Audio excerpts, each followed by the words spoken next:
relationships with now President Donald Trump, and most have declined to explain. However, Patriots owner Robert Kraft decided to break down his loyalty to Trump to the New York Daily News, citing Trump's compassion throughout the time he lost his wife Myra to cancer in 2011. Here's what he had to say. When Myra died, Melania and Donald came up to the funeral in our synagogue. Then they came for Memorial Week to visit with me. Then he called me once a week for the whole year. The most depressing year of my life, when I was down and out, he called me every week to see how I was doing, invited me to things, tried to lift my spirits. He was one of 5 or 6 people that were like that. I remember that. Robert Kraft may be comfortable answering questions about Donald Trump, but his quarterback, not so much. Did Trump call you? I'm joking. Don't answer that question. Not you. You're the ones that are not supposed to ask those questions. What are your thoughts on what's going on in the world right now? What's going on with the world, Buck? I'm asking you. In what sense? I haven't paid much attention to what's going on. The country, President Trump, all that's happening and so forth. You know, like I said, I'm just a positive person, so, you know, I just want the best for everybody. So, Max, Robert Kraft answering questions on Trump. Brady is not. Is he getting let off the hook? No, in this case, Brady's not, because he's about to play in the Super Bowl. He's an athlete not only in midseason, getting ready to play in the ultimate game, and is allowed to focus on that game. After Sunday, we can talk about Brady's position vis-a-vis Trump. Robert Kraft is in a very different position. Yes, you could say he doesn't want to cause a distraction to his team, et cetera, and the excuse, because you need an excuse at this point for your support of Trump. His excuse is they're close personal friends, and Trump has been there for him, and that's a very good excuse. But history is watching, and Kraft and eventually Brady are going to have some answering to do. When the President of the United States is lying or either doesn't understand the information, and I don't know which is worse, when the executive branch may be publicly defying a federal court order, which is ignoring a check on power, when the position vis-a-vis Russia lines up exactly with the Kremlin's and there could be business conflicts, you know, these are things that have, in my lifetime, in my memory, have never happened before. This is not usual. There's no equivalency with other administrations we've seen. And it is a critical point in American history. And to pretend it's not, to pretend history is not watching is not true. It is. And people like Robert Kraft do have to answer now. And he has. And he, I think, gave the best possible answer. I still don't think it's good enough. And Brady, who's an athlete about to play in the Super Bowl, does not at this moment. So, no, Brady is at this moment not being let off the hook. You want it, Stephen A? Go ahead, Will. Go ahead. We're trying to decide how to react to Tom Brady's one-week reprieve from answering before the Inquisition on his political views. So he gets a pass this week, but next week, that's the week we'll all drag him out in front of the public and really force his hand. That's right, Will. Yeah. That's right. You're going to pretend that this is not unusual, that bad stuff isn't going on? Do you want to pretend? I'll tell you what I'm not going to have to pretend about. Max. I'm going to tell you what I'm not going to have to pretend about.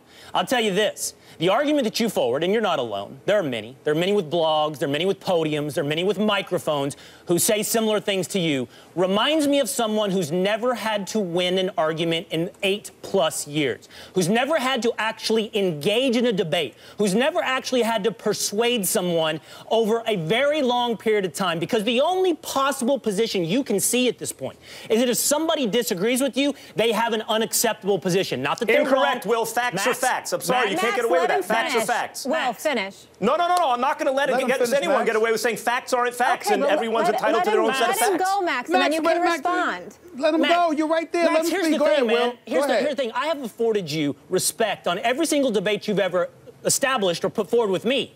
I would expect the same.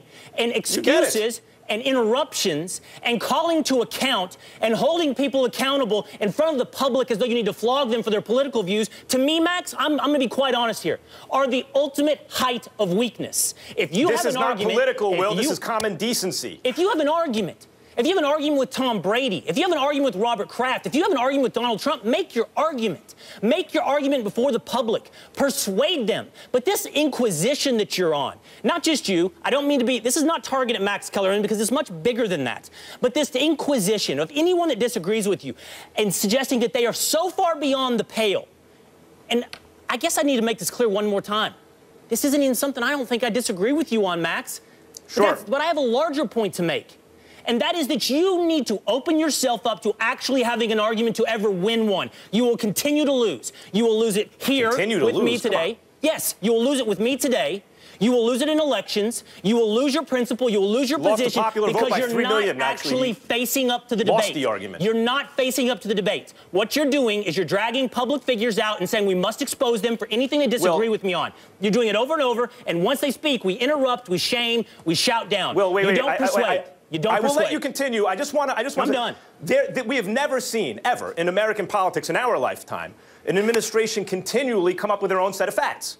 You know, that has been investigated and are uncontroversial, and then insist, no, those facts aren't true. These facts are true. Max. And this is an authoritarian, from the authoritarian playbook, you create fatigue with people because the media has this case of, as you know, on the other hand. So here's one position. On the other hand, let's consider this. But if the facts are continually generated from I don't know where, but are clearly untrue and disprovable, and we continually pay attention to them as though there are two sides of the argument because there are two sets of facts, we miss the point. This is a unique case. This has not happened before. And so when someone is continually caught either lying or misunderstanding simple facts, and people say, whoa, wait a minute, this is not normal, and then people, well, let's hear it out. Well, what you're going to be hearing out is one side clinging to facts that don't exist, and the other side actually offering facts. Look, don't pretend this has happened before in our politics. I want to let Stephen A. in, but I just want to make this point, Max. If what you say is true, it both heightens the need for you to persuade people to your side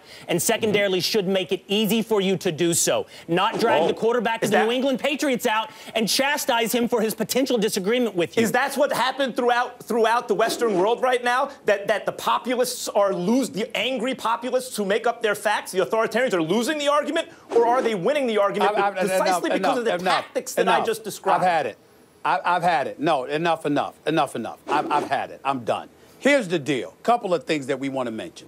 Number one, the only reason I believe that Tom Brady should be asked about Trump is because anybody else would have been asked about it. When he returned from the suspension, when he had a game on a day that it was the second debate between Hillary Rodham Clinton and Trump, in the immediate aftermath of the tapes coming out, because of his support and his known friendship with Trump.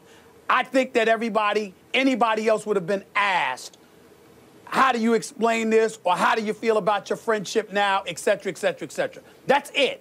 Outside of that, that's the only reason. I just believe that anybody else would have been asked about it. That's why Tom Brady should be asked about it. But to your point, Will, he should be left alone. They all should be left alone. They should have a right to their feelings, their beliefs, et cetera, and be done with it. Here, Max, and Max, I'm sorry, I got to get on you about this because I just can't take it anymore. You need to understand. Everyone doesn't understand what you understand.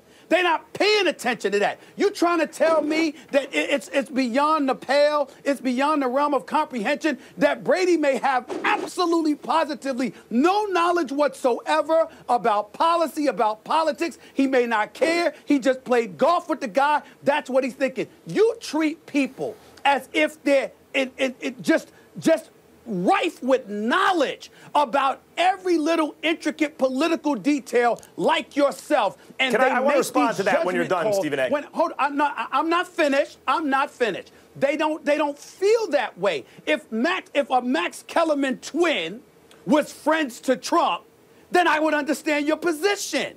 But the fact of the matter is there's plenty of people out there that are not thinking about things as in-depth, as intellectual, as informed, and beyond as you. And when you sit up here and Will is getting into a debate with you, what you're not appreciating is the fact that people are not looking at it your way because they're not paying attention to the degree that you paid attention to. You just spouted off a whole bunch of facts that even I did not know because even I did not pay attention to it, and I happen to like politics. So it's not beyond the realm of comprehension that Brady is just preparing himself for a Super Bowl or was preparing himself for football games, or Mr. Kraft sits up there, and this man is renowned. He's a phenomenal owner. He's about football and business, and this man called him after his wife died every week for a year. And you said, hey, I gave a good explanation. That's not good enough. Really?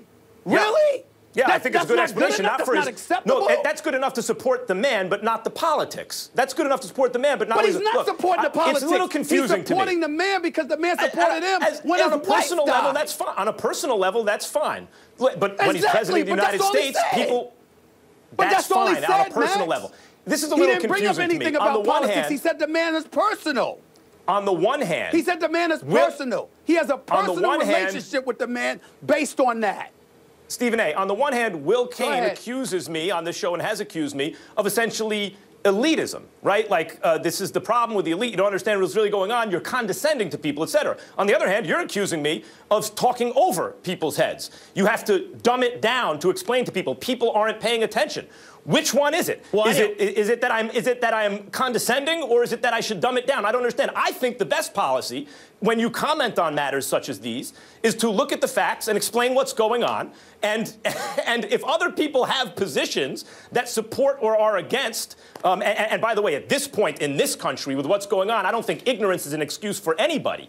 And if people have a position that either is for or against Trump and his administration, I'm sorry. It's not about dumbing it down or condescending. It's about giving you the straight dope. Okay, Max, just to be clear, for our personal relationship, anytime I've accused you of elitism, it's mostly been tongue-in-cheek. I mean, I hold no negative opinion from you in that light. What I have accused you of, though, is essentially suggesting that debate is beneath you on these issues, that disagreement is beneath you on these issues, that you don't need to engage with these issues. I don't hold Stephen A.'s opinion that somehow you are incredibly more informed than every single of the 63 million people that disagree with you. I think you're very informed. I didn't say that. I didn't say that, Will. You said people that aren't as informed as Max, and therefore he talks above them on this. But No, Will. Okay, I apologize if I mischaracterized. He talks to folks as if everybody's informed, and some people are not. Mr. Kraft is about his personal relationship with the guy. He ain't thinking politics. Brady is the same thing. That's all I'm trying to say. They may not be paying attention the way Max is, and Max is accusing them of doing so. That's my issue. I just don't think, Max, to be clear, my only criticism of you, and I think in this respect you are symbolic of many involved in this debate right now, is to act like debate is not needed, is to act like persuasion is not needed, to act like engagement is beneath you. It's that the facts are so clear and the positions are so obvious that all you have to do is surround yourself with people that agree with you and put microphones in front of your faces, and that should solve the problem. We have to go to break. You're right. Max, Persuasion is needed. Persuasion is needed. Debate is not beneath me. But the acceptance of facts as facts and the rejection of fiction as fiction must be. That is the prerequisite to have an honest debate, and that's not what's going on right now. We need to leave it there. Intense, and I must insist that it is what debate happens right here. I appreciate all of your perspectives. We got to move on, and let's get back to sports. How about it? Coming up, has Greg Hardy run out of chances in the NFL? We'll discuss how him and some other NFL outcasts might be getting another shot. Plus, Darren Woodson is finally making his return to First Take, set for the first time since Aaron Rodgers did this to the Cowboys. Remember how Stephen A. called him out? Will we see you after Sunday regardless? Absolutely. Regardless. Absolutely. Win or lose.